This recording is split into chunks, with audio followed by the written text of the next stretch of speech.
मला 100% खात्री आहे की तुमच्यापैकी 99% लोकांनी ही आईस्क्रीम कधीच खाल्लेली नाही. या आईस्क्रीमसाठी आपल्याला दूध, मिल्क पावडर, साखर, व्हिप क्रीम किंवा कॉर्नफ्लॉवर असं काहीच साहित्य लागत नाही. ही आईस्क्रीम बनवण्यासाठी आपल्याला लागतं रताळं. तुम्ही बरोबर ऐकता, रताळं वापरूनच आपण ही आईस्क्रीम बनवणार आहोत. खायलाही खूप टेस्टी लागते, हेल्दीही आहे आणि जे डाएटवर आहेत त्यांच्यासाठी सुद्धा एक बेस्ट ऑप्शन आहे.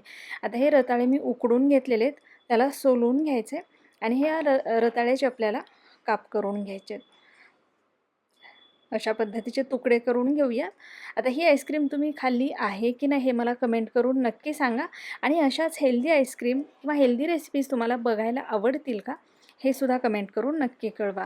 आता बघू शकता इथे रताळ्याचे काप करून घेतले. 2 मध्यम आकाराचे रताळे आहेत. आता आपल्याला एक मिक्सरचं भांडं घ्यायचं आहे. त्यामध्ये घालूयात आपण हे रताळ्याचे काप.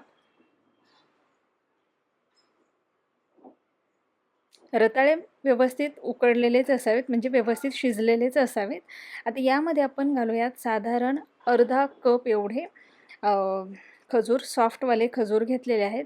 त्यामध्ये 3 टेबलस्पून एवढी कोको पावडर घातलेली आहे. 2 टेबलस्पून एवढा गूळ घातला, गूळ पावडर घेतलेली आहे. गोडाचं प्रमाण तुम्ही आवडीनुसार कमी जास्त घेऊ शकता. थोडंसं मीठ घालायचं, यामुळे टेस्ट खूप छान येते. थोडासा व्हॅनिला इसेन्स घालूयात. आणि सगळ्यात शेवटी यामध्ये घालूयात आपण 1 कप एवढं नारळाचं दूध. तुम्ही घरचंही वापरू शकता किंवा विकत जे मिळतं कोकोनट मिल्क तेही वापरू शकता. नारळाच्या दुधाच्या ऐवजी तुम्ही यामध्ये कॅशू मिल्क, आल्मंड मिल्क हे सुद्धा वापरू शकता.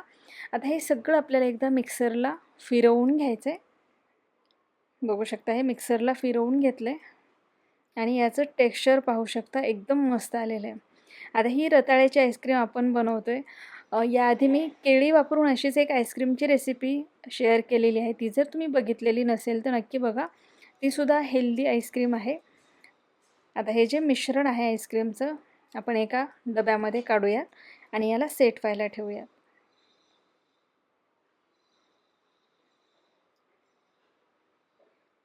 बघू शकता याचं टेक्स्चर एकदम मस्त झाले, एकदम क्रीमी टेक्स्चर झालेलं आहे.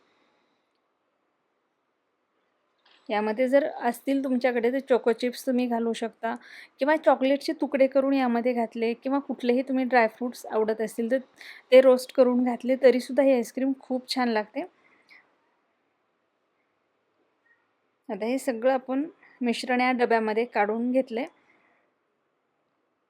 यावरती आता झाकण लावूयात आणि ही आईस्क्रीम आपण सेट होण्यासाठी ठेवूयात. ही आईस्क्रीम सेट व्हायलाही जास्त वेळ लागत नाही.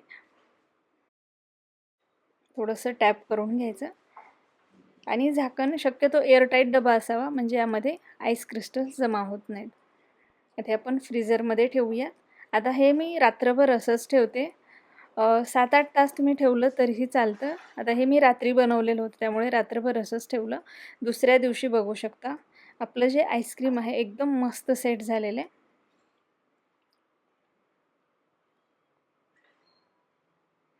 आता हे तुम्हाला काढून दाखवते. याचं टेक्स्चर बघू शकता. याला कोणीही म्हणणार नाही की हे रताळं वापरून आपण आईस्क्रीम तयार केलेलं आहे किंवा यामध्ये दूध, मिल्क पावडर किंवा व्हिप क्रीम असं काही आपण घातलेलं नाही. हे अजिबात लक्षात येत नाही आणि खायलाही खूप छान लागतं. आता इथे मी 2 रताळ्यांचा वापर केलेला आहे. तुम्ही त्याचं प्रमाण थोडंसं कमी घेतलं आणि कोकोनट मिल्कचं प्रमाण थोडंसं वाढवलं तरीही चालतं किंवा तुम्ही त्यामध्ये आणखी तुमच्या आवडीनुसार चेंजेस करू शकता. तर बघू शकता एकदम मस्त अशी आपली इथे आईस्क्रीम तयार झालेली आहे. याला आपण थोडे वरतून पिस्त्याचे काप टाकून गार्निश करूयात. खायलाही खूप टेस्टी लागते. नक्की करून पहा. आजची रेसिपी तुम्हाला आवडली असेल तर नक्की लाईक, शेअर करा आणि चॅनलवरती नवीन असाल तर चॅनलला सबस्क्राईब करायलाही विसरू नका.